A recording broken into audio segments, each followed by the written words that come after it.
نعمل ايه؟ نجيب القلب كده، تعملي كده. يلا هاتي بقى، استني بالراحة، تعملي كده.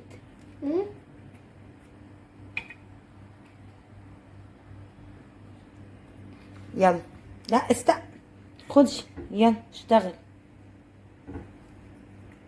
هاتي بقى، هاتي بقول لك ايه، هاتي الطبق اقفي عليه. ماشي جامد. يلا شطورة شطورة. يلا اعملوا لايك لمين؟ فيروز. يلا شطورة. قولوا لهم لايك لمطبخ ايه؟ فيروز. فيروز. ومطبخ ماما اسمه ايه؟ مطبخ شاهين زهران. شطورة. مطبخ ايه؟ شاهين زهران. شطورة يا قلبي. يا مساء الفل والهنا، معاكم مطبخ جيهان زهران. جبت لكم النهارده بقى بنعمل السابليه. محضرين مقاديرنا عباره عن كيلو الا ربع دقيق، 250 جرام سكر بودر، نص كيلو من الزبده. طبعا انا هنا محضره سمنه بلدي. انا هقول لكم ليه. زي ما اشتغلت كده في البيتيفور، شلت 50 جرام، حط 50 جرام بدلهم. طبعا انا ليه بعمل كده؟ عشان خاطر انا هنا مش جايبه زبده نيوزيلندي، فانا بعزز الطعم بالسمنه البلدي.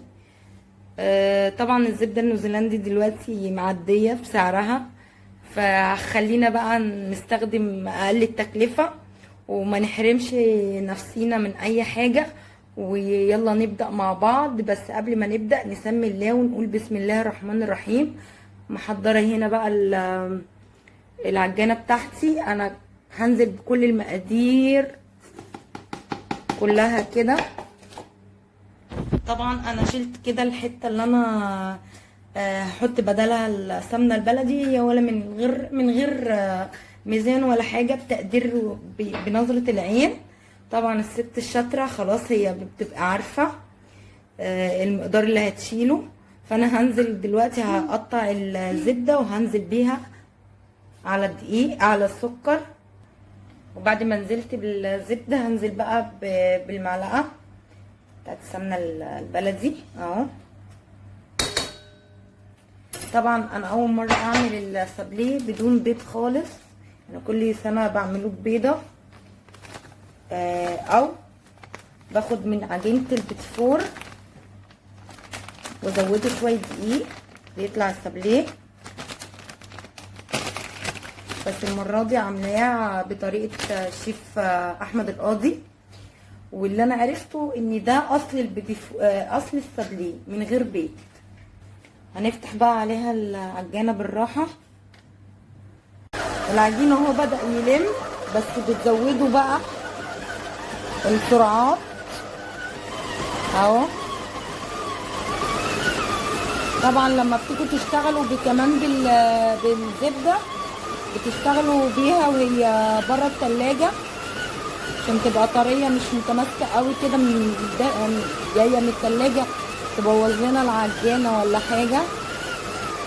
ادينا خلصنا كده بسم الله ما شاء الله. يعني العجينه بصراحه انا منبهره بيها اهي، غير اللي بيتحط فيها البيضة. بصراحة حلوة جدا ما شاء الله. هنبدأ بقى دلوقتي نحطها ترتاح شوية 10 دقايق في التلاجة ونرجع نشتغل. جبنا بقى ورقة زبدة وفردت عليها جزء من العجينة من جوه اهي، وهبدأ افردها بالنشابة.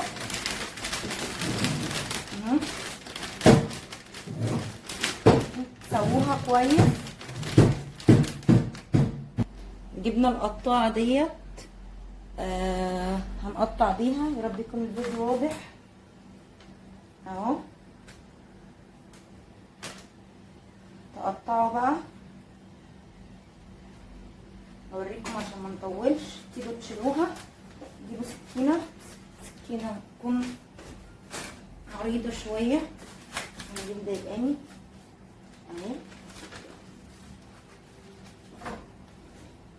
ادي السمك شايفين، ادي اول شكل. على فكرة انا قلت اجرب كده من غير ما اغطي العجينة بالنشابة، لقيتها افضل بصراحة. دلوقتي بقى انا هحضر جزء بالقرفة. هحضر القرفة اهو معانا.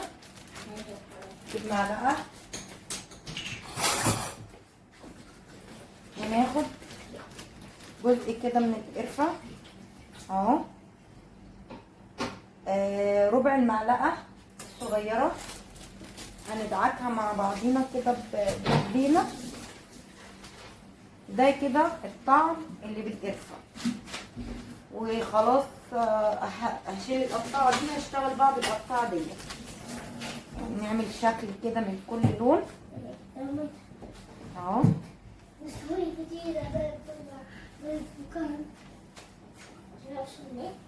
ندعكي كويس كده عشان تخلط القرفة مع جوه العجينة. وادي الشكل التاني. وعايزه اقول لكم حاجه، ان انا هدخل العجينه فوق التلاجة عشان خاطر هي طريت قوي اهو. ادي الشكل التاني. بس ايه، نطلع ده وندخل العجينه ديت عشان لما دعكتها خدت سخونيه ايدي، فهدخلها فوق التلاجة. ادي الشكل التاني. ولو حسيتوا ان هي القرفه الربع معلقه اللي انتوا حطيتوها ما بانتش في العجينه، زودوا كمان ربع معلقه، عشان انا زودت ربع معلقه اهو. طبعا العجينه اللي هناك ديت انا شايله منها ابيض للطرطات ديت، وهشيل جزء من دوت، وهشيل جزء من الشوكولاته، يعني هعمله متنوع اهو. يلا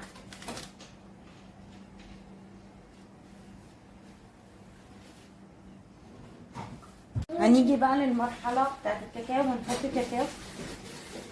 طبعا انا بشتغل بالكاكاو الخام الاسباني اهو.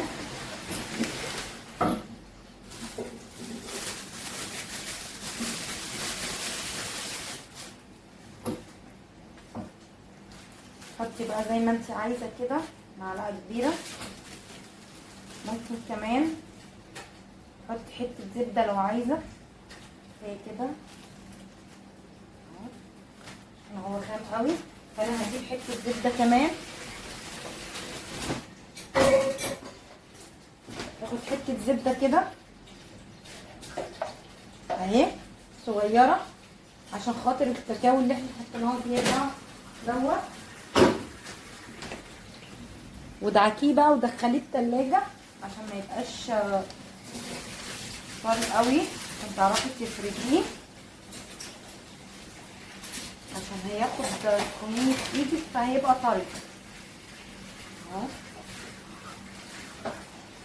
بعد ما خلصنا السابليه، تشكيل السابليه هندخله في نار متوسطه، نار هاديه كده في الرف اللي في النص، وبعد كده هنشكله مع البيتي فور بتاعنا. وخلصنا دلوقتي كده تسويه السابليه. ولايك وشير لمطبخ جيهان زهران. وانا هسيبه بقى مع تزيين البيتي فور عشان تبقى حلقه تزيين لوحدها. وكل سنه وانتم طيبين، وكنتم مع مطبخ جيهان زهران.